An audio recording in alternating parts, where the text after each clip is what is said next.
So in this year's interdivisional matchup, the AFC East is playing the AFC South. Now, one of the top storylines I'm looking at in the East is whether this is finally the year that the Patriots slip up and fall from that perch atop the division. Now, I don't even think that members inside the Patriots organization would lie to you and try to say that this hasn't been an interesting offseason. It's clear that there's some sort of tension from high-ranking members of the team and members of the front office. The Brady Belichick and Robert Kraft feud obviously is a big one, and the thing is that can sort of trickle down to other members of the team.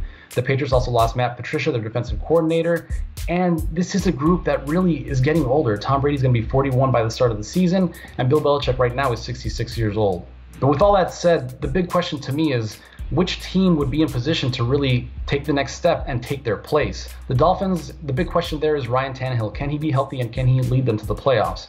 The Jets have built a young nucleus with a really talented defense and Sam Darnold, who's going to be a rookie quarterback, but is it too soon for them to win now? And then the Buffalo Bills, they went to the playoffs, but they're going to have some changes at quarterback, and they're still a young team. So even with all of that said, this Patriots team may not look as talented as previous iterations, but they still look like a lock to dominate the division. Switching to the AFC South, the Jacksonville Jaguars had a breakout campaign last year, reaching the AFC Championship game and nearly made the Super Bowl. But heading into 2018, there's one big question I think they face. Can they overcome average quarterback play? Jacksonville is built on one of the best defenses in the NFL and a power rushing game behind Leonard Fournette. But if the Jaguars ever find themselves in a position where they need Blake Bortles to make plays to win the game, it's still uncertain whether he has the talent and the capacity to do so. Meanwhile, in the rest of the division, there are a lot of talented quarterbacks.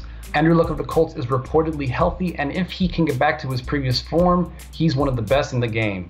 The Houston Texans have Deshaun Watson, who electrified the NFL in his rookie season before he tore his ACL. If he can come back healthy, the Texans are a legitimate playoff contender. And the Titans have Marcus Mariota, who may have regressed a little bit last year, but still has mobility and accuracy to win enough games. So now teams know what to expect from the Jaguars. But if Blake Bortles struggles, that may create a small window for other teams to sneak in and take the South this year. So the matchup to watch this year is actually the season opener. If it's anything close to what we saw from last year's New England 36-33 victory, then we're in for a treat. This was kind of the emergence of Deshaun Watson as a playmaker in the NFL. He was going toe-to-toe with Tom Brady, so this should be an entertaining shootout, but it also should serve as a great barometer to see where Watson is after his injury and whether the Patriots are showing those signs of wear and tear.